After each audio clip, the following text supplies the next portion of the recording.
was the most viral global story for 3 days, and the White House has chosen not to comment. What does that signal to the population? When you're saying things like, were Israel or French forces involved in the murder of Charlie Kirk, and that, Brigitte Macron is a man, and that's connected to these nefarious ulterior forces that are ultimately in power. It's clear that these things relate to power, because if you've got the power to have Jeffrey Epstein killed in jail, make it look like a suicide and have it so that people sort of just forget about it, or do a global pandemic and lie at the beginning and then have people just forget about it, or maybe, have Charlie Kirk murdered and just forget about it. What the hell is going on with world leaders? In what ways are they compromised? Right. So I guess in the end, something that Whitney Webb, who I'm sure you agree is a pretty bloody good journalist, would say is, where is the corroboration? What are we seeing that's indefatigable? What are we seeing in the case of, were Israel involved in the assassination of Charlie Kirk? Is there some connection to Israel? Do you think the nationhood of Israel is fundamental in even issues as seemingly diffuse and only really connected through you, and you being the person that's reported on them, as Brigitte Macron's true identity and Charlie Kirk's murder? Do you think these things are connected? Yes, I think it's all connected. And I think in many ways we already live in this sort of one world government system. Maybe it's two world. But in terms of the West, I don't think there's any difference in the governments. And that's kind of the point that we're making, and maybe why the Charlie Kirk case is so crucial, because it's showing us that, wait, what is the divide here between America and Israel and France, right? I just told people that somebody in the French government alerted me to an assassination attempt. Shouldn't that require a comment from the President of the United States? Shouldn't the President of the United States be forced to make a statement about that? He received that information. Wouldn't you think it was the most viral global story for 3 days, and the White House has chosen not to comment? What does that signal to the population? That it's okay for France to be involved in assassination attempts? That they're, at least if he thought that I was completely making it up and I gave him the evidence and it was made up, he would be required to come out and say, we are looking at that situation and that there's nothing here. There's no evidence of that. They're doing none of that. And that should alarm people. That should very, very much alarm people. I believe that there is some truth to what David Icke has said and what Alex Jones has said. People before them have said that there has been these dark, demonic, satanic cults. It's the reason why I started my book club, because I needed to understand where this was coming from in the only way that it can make sense, which is that these people are being guided by a theology, right? This goes back to one of the more brilliant things that my husband said right when we, I guess you could say we dated for 18 days, but I was like, why did you read theology at Oxford? Like, what a boring subject. And he said, everything is theology. And I've now realized he's right. They are guided by a theology. And I had to then go back and try to understand Sabbatianism and Frankism.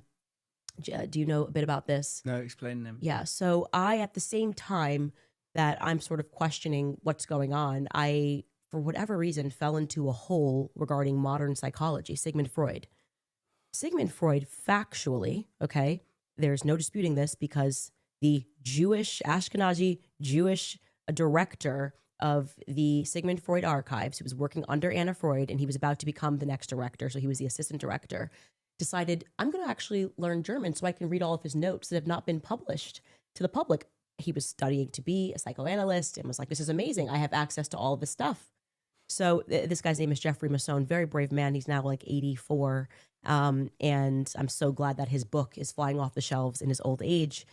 So he reads Sigmund Freud's notes and he goes, wait a second. Sigmund Freud famously came up with this theory that children were attracted to their parents and that they were having these dreams and these things never happened to them. And then he says, no, he actually knew that these children were being he knew. And he knew some of them were being to death. He had gone down. He had seen the evidence at the morgue. And so he goes, oh, this is crazy. He runs to Anna and he says, hey, your dad, we've made this big error. Your dad actually was gaslighting these kids and gaslighting these people who were being incestuously. And so he thinks he's going to run to the psychoanalytic people and say, ta-da, we can now correct history. And what happens is he gets kicked out. he gets kicked out, and he publishes the book anyways with the proof that Sigmund Freud knew this. And Anna Freud did not stop him from publishing the book, which is very interesting. She had the power to, and they were pressuring her to stop the publication of the book, but she let it fly. And that book, The Assault on Truth, it's a very difficult read. It is the number one thing people should read because he is the father of modern psychology. Okay. Modern psychology is gaslighting. Funny thing about Sigmund Freud, which is even more compelling, is he too, for years, when he first got into psychoanalytics, he said, oh, these kids are actually being and that was his poorly named seduction theory, that these kids are not lying. These kids are being by their parents, and here's the evidence for it. And then he does this flip when he turns 35 and says, never mind. And this is when he's hailed as a hero. And similarly, he was rejected when he was telling the truth from his own psychoanalytic community in Vienna. And then he changes his mind. Stem cells! If you don't know, stem cells are like tiny little repair crews in your body that go and fix things that need to be fixed. And guess who's been ahead of the curve on this?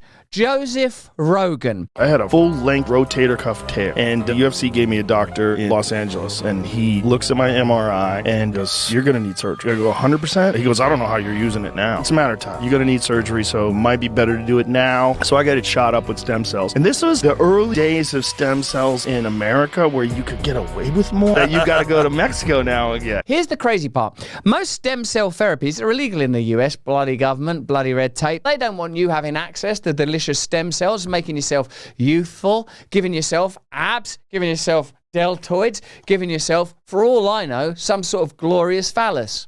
If you could heal your knees, fix your back, or recover from surgery without pills, insurance, or endless doctor visits, what happened to their profits? But here's what most people don't know. Studies have been done to show that the flavonols in cocoa stimulate stem cells to come out of your bone marrow, like bees coming out of a beehive in your bloodstream. Flavonols are the good stuff found in cocoa beans. They're usually destroyed during the chocolate making process. Damn you, Oompa Loompas! Why won't you focus? That's where Black Forest supplements come in.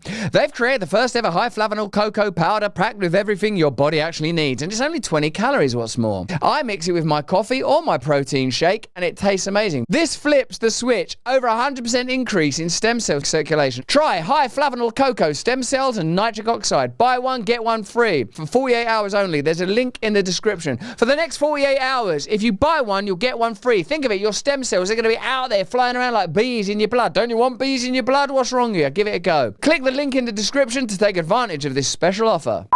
The second book that people should read is Sigmund Freud and the Jewish Mystical Tradition.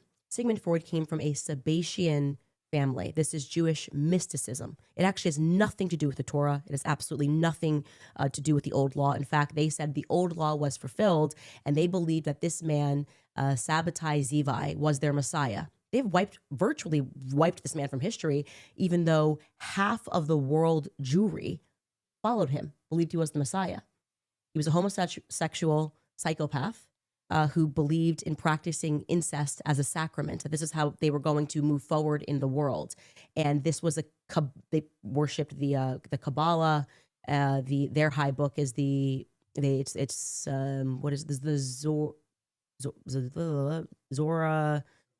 Zohar. Thank you. I was like, the Zohar.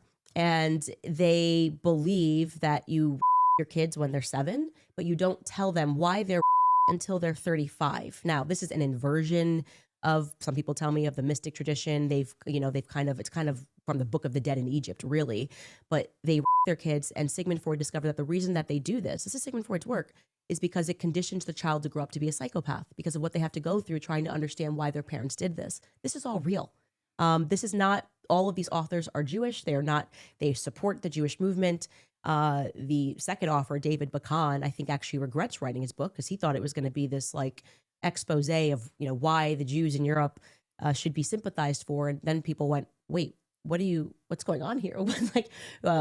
There's all this incestuous happening. And I think this is actually the reason, and I encourage Jewish people to read this book as well. I don't think they know their own history because at this time there was a great schism.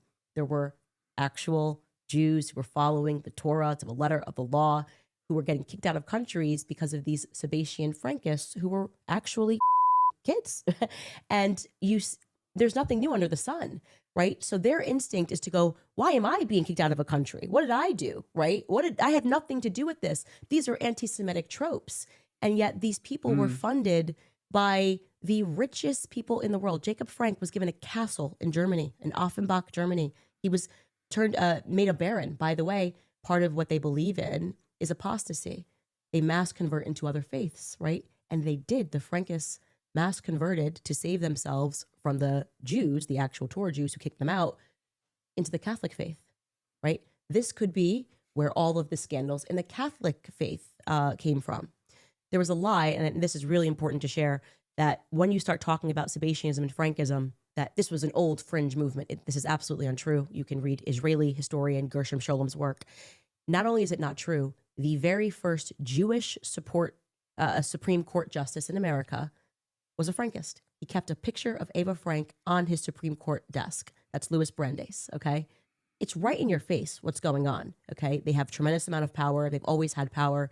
And it is because what they believe in is evil is okay. They believe in the doctrine of evil, that you must lower yourselves and commit the most depraved acts of evil to prove that evil doesn't actually exist. And then you can ascend in society. That to me seems to be the guiding philosophy of people in Israel, I would say. Like this idea that this is a Sabbatian concept, that you can commit acts of evil to get ahead in society, is when I see what's happening in Gaza. I'm like, how can you as a human be okay? I don't care about your religion. I don't care about your philosophy. It's like, how do you look at this and not understand this is evil? Well, you can speak to Christian Zionists, I think in America, they are trickling into the Sabbatian concept of, well, there's a bigger goodness that's going to happen if we allow this evil to take place. You need to understand where this ideology stems from. And that's what I'm committed to helping people to understand. Thanks for watching the video. Have a look at this one over here, or join us Monday, Wednesday and Friday on Rumble.